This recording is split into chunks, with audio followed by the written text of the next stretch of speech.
70 BPSC के लिए important question करने वाले हैं, जो टोटल 90 क्वेश्चन है।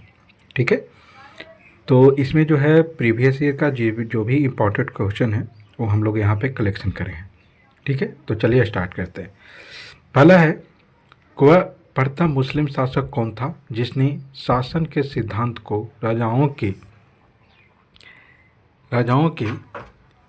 ईश्वरीय अधिकार सिद्धांत के समान प्रतिपादित किया था? तो वो कौन था? तो वो था बलबन। ठीक है, नेक्स्ट है, इसमें से किसने भारत में फारसी त्यौहार नौरोज को शुरुआत किया था? यानी फारसी का जो त्यौहार है नौरोज, उसकी शुरुआत किसने किया था? तो बलबन ने किया था। नेक्स्ट है, भारत में किसके शासनकाल में इंग्लिश ईस्ट इंडिया कंपनी का गठन हुआ था? भारत में ईस्ट इंडिया कंपनी का गठन किसके शासनकाल में हुआ था? तो अकबर के शासनकाल में। नेक्स्ट है, दीवान ए अर्ज विभाग जो है किससे संबंधित है? तो यह डिफेंस से संबंधित, यानी रक्षा विभाग से संबंधित है। ठीक है, अगला है, बहमनी राज का संस्थापक कौन था? बहमनी राज का संस्थापक कौन था? तो अलाउद्दीन हसन था, अलाउद्दीन हसन गंगू। अगला है, दसवंत और दसावन प्रसिद्ध चित्रकार मुगल सम्राट के राज दरबारी थे, किसके शासन काल में थे? तो ये अकबर के शासन काल में थे। देखिए, यह हिंदी और इंग्लिश दोनों लैंग्वेज में दिया गया है, तो किसी भी भाषा के छात्रों के लिए दिक्कत नहीं होगा। अगला है, कर्नाट वंश का संस्थापक कौन था? तो नान्यदेव था। ठीक है, कर्नाट वंश का संस्थापक कौन था? तो नान्यदेव था। अगला है, बिहार का प्रथम मुस्लिम विजेता कौन था? बिहार का प्रथम मुस्लिम विजेता बख्तियार खिलजी था। ठीक है, अगला है, राजनीति रत्नाकर के लेखक कौन है? राजनीति रत्नाकर के लेखक चंदेश्वर थे। अगला है, उदयवंत प्रकाश के लेखक कौन है? तो मौलिक कवि है। अगला है, नालंदा बिहार का विध्वंस किसने किया था? नालंदा बिहार का विध्वंस बख्तियार खिलजी ने किया। अगला है, कर्नाट वंश का अंतिम शासक कौन था? तो हरि सिंह था। अगला है, अढ़ाई दिन का झोपड़ा क्या है? तो अढ़ाई दिन का झोपड़ा जो है मस्जिद है, जो अकबर के द्वारा बनाया गया था। अगला है, तुजुके बाबरी किस भाषा में लिखा गया है? तो तुजुके ए बाबरी जो है तुर्की भाषा में लिखा गई है, या चंगताई भाषा में। अगला, हल्दी घाटी युद्ध में महाराणा प्रताप की सेना के सेनापति कौन था? तो हकीम खान सुर था। हल्दी घाटी युद्ध में महाराणा प्रताप के सेनापति कौन था? तो हकीम खान था। अगला है, शिवाजी की राजधानी कहाँ थी? तो शिवाजी की राजधानी रायगढ़ थी। अगला है, भारत में मोहम्मद गौरी ने किसको प्रथम अख्ता प्रदान किया था? तो कुतुबुद्दीन ऐबक को। किस सुल्तान के काल में खालिसा भूमि अधिक पैमाने में विकसित हुई थी? तो यह हुआ था अलाउद्दीन खिलजी के शासनकाल में। अगला है, सल्तनत काल के सिक्के, टंका, ससगनी एवं जीतल किन धातुओं के बने थे? तो ये बने थे चांदी और तांबा का। अगला है, 12मासा की रचना किसने की थी? तो 12मासा रचना किसने किया था? ये किया था मलिक मोहम्मद जायसी। अगला है, पानीपत के युद्ध में बाबर की जीत का मुख्य कारण क्या था? तो इसका सैन्य कुशलता था। ऑप्शन बी हो जाएगा। अगला है, जाप्ती प्रणाली किसकी उपज थी? तो जाप्ती प्रणाली जो थी यह अकबर की उपज थी। अगला है, जवाबित का संबंध किससे था? तो जवाबित का संबंध जो है यह राज्य कानून से था। अगला है ईरान के शाह और मुगल शासकों के बीच झगड़े की जड़ क्या थी? तो कंधार। ईरान के शाह और मुगल शासकों के बीच झगड़े का मुख्य कारण क्या था? तो कंधार था। अगला है सरंजामी प्रथा किससे संबंधित है? तो सरंजामी प्रथा जो है यह मराठा भू राजस्व प्रथा से संबंधित है। अंग्रेजी में 1612 में पहला कारखाना कहाँ स्थापित किया गया था? तो यह सूरत में किया गया था। अगला है विजयनगर के उस पहले शासक को चुनिए जिसने बहमनियों से गोवा को छीना था। तो वो वह हरिहर हरिहर प्रथम था। अगला है किस अंग्रेज व्यक्ति ने जहांगीर से खान की उपाधि प्राप्त किया था? तो कप्तान हॉकिंस था। कप्तान हॉकिंस जो था अंग्रेजी व्यक्ति से जहांगीर से खान की उपाधि प्राप्त किया था। अगला है मयूर सिंहासन पर बैठने वाला अंतिम मुगल सम्राट कौन सा? ये था मोहम्मद शाह। मोहम्मद शाह जो था मयूर सिंहासन पर बैठने वाला अंतिम शासक था। ठीक है, ये देखिए मैच करने वाला है, आप लोग देख लीजिएगा। अगला है निम्नलिखित में से कौन भूमि उत्पाद पर लगने वाला कर को इंगित करता है? निम्नलिखित में से कौन भूमि उत्पाद का पर लगने वाला कर को इंगित करता है? तो खराज, ऊर्ज और मुतई, ये तीनों जो है आपको भूमि उत्पाद लगने वाला कर है। जबकि खुम्ज जो है ये आपका लूट का माल से संबंधित है। ठीक है, तो यहाँ पे जो है खराज, उस्र और मुक्तई ये तीनों सही होगा, यानी ऑप्शन डी हो जाएगा। यहाँ पे 1, 3 और 4 होगा, गलती से 2 हो गया। ठीक है, नेक्स्ट है कुतुबुद्दीन ऐबक की राजधानी कहाँ थी? तो कुतुबुद्दीन ऐबक की राजधानी जो थी वह लाहौर में थी। ठीक है, अगला है अलाउद्दीन खिलजी के प्रसिद्ध सेनापतियों में किसकी मंगोलों के विरुद्ध लड़ते हुए मृत्यु हो गई थी? तो ये जफर खां था। जफर खां तो था उसका अलाउद्दीन खिलजी के प्रसिद्ध सेनापतियों में जिसकी मंगोलों के विरुद्ध लड़ते हुए मृत्यु हो गया था। अगला है हुमायूं द्वारा लड़े गए 4 प्रमुख युद्धों का तिथि के अनुसार सही क्रम अंकित करें। तो युद्ध स्थलों के नाम नीचे दिए गए, जैसे देवरा, चौसा, कनौज, सरहिंद, ये सही है। ठीक है, अगला है तबकात ए नासरी के लेखक कौन था? तो ये था मिनहाज उस सिराज। अगला है अलाय दरवाज़ा का निर्माण किसके द्वारा किया गया था? अलाय दरवाज़ा का निर्माण किस सुल्तान ने करवाया था? यह करवाया था अलाउद्दीन खिलजी ने। अगला है हुमायूं नामा का रचना किसने किया था? तो हुमायूं नामा का रचना जो है गुलबदन बेगम ने किया था।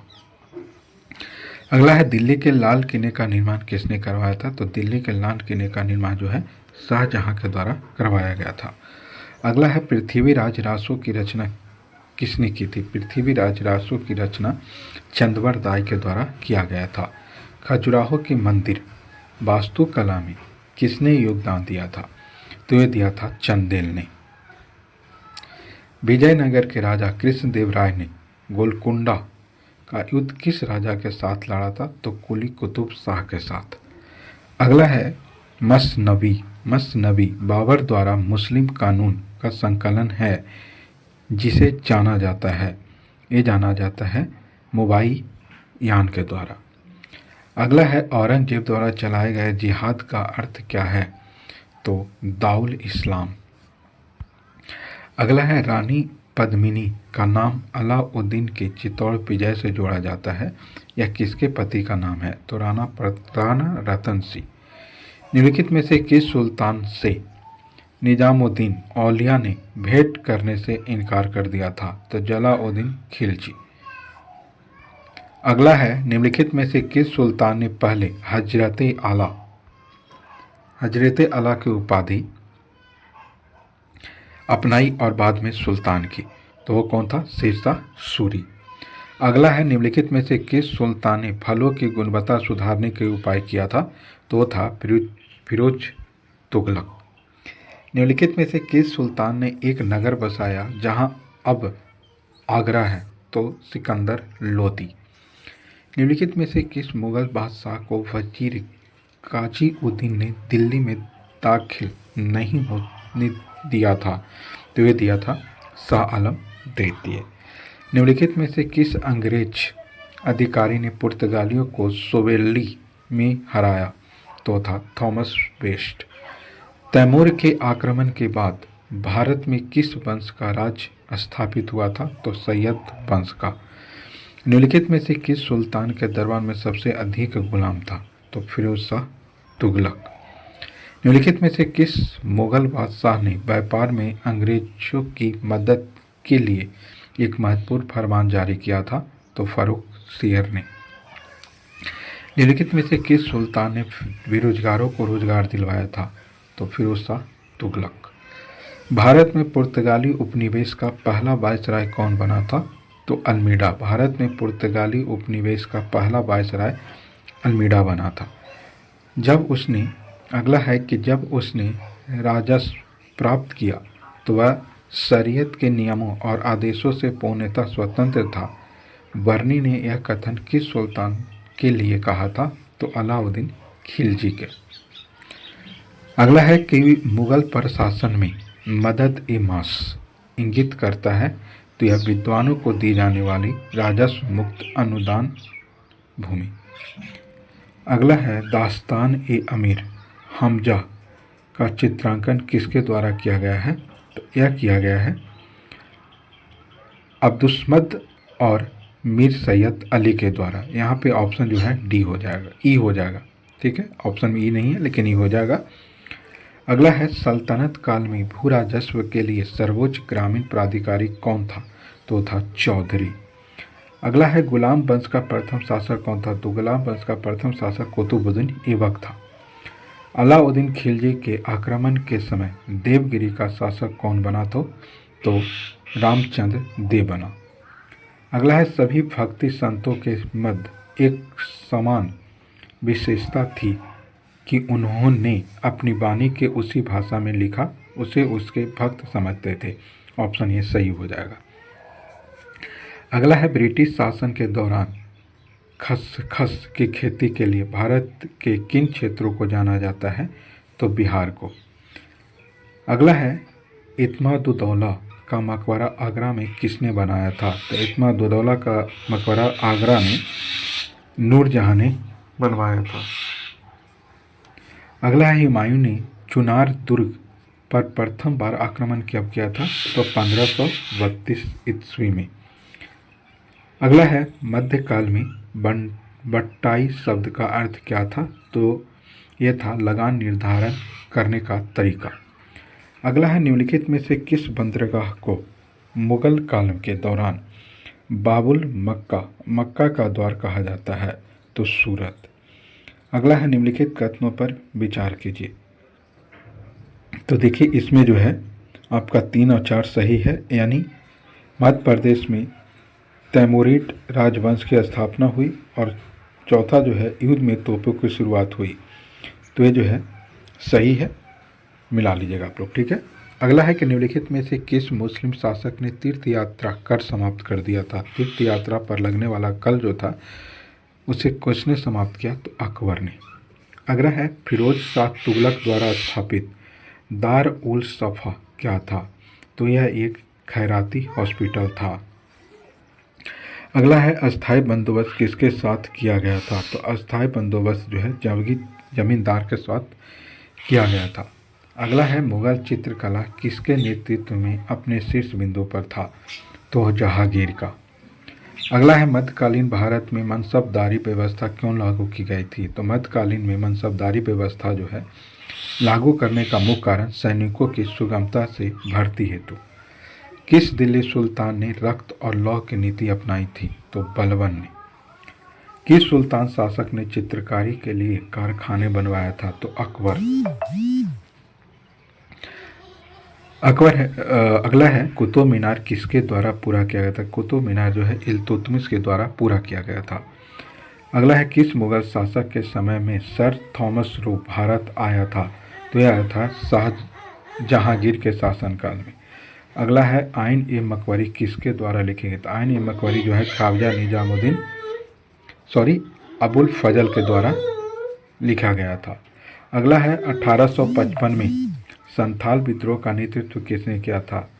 तो 1855 में संथाल विद्रोह का नेतृत्व जो था सिद्धू और कानू ने किया था। अगला है मुस्लिम शासक जिसका साम्राज्य दार उल इस्लाम का एक भाग माना जाता था, वह था किसके शासनकाल में। तो इल्तुतमिश के शासनकाल में। अगला है कि इसमें से किसने खलीफा की शक्ति का विरोध किया था। खलीफा की शक्ति का विरोध करने वाला कौन था। तो अलाउद्दीन खिलजी था। अगला है तुगरिल खान ने किसके शासनकाल के दौरान विद्रोह किया था। तुगरिल खान ने किसके शासनकाल में विद्रोह किया था। तो बलबन ने। नेक्स्ट एंड लास्ट क्वेश्चन, सर्वप्रथम किस मुगल शासक ने ब्रिटिश के विरुद्ध संघर्ष किया था। तो सर्वप्रथम मुगल शासक जो था ब्रिटिश के विरुद्ध संघर्ष करने वाला कौन था। तो औरंगजेब था। तो देखिए ये 90 क्वेश्चन इंपॉर्टेंट था। ठीक है, तो चैनल को सब्सक्राइब कीजिए, शेयर कीजिए, लाइक कीजिए और कमेंट कीजिए। Thank you for watching.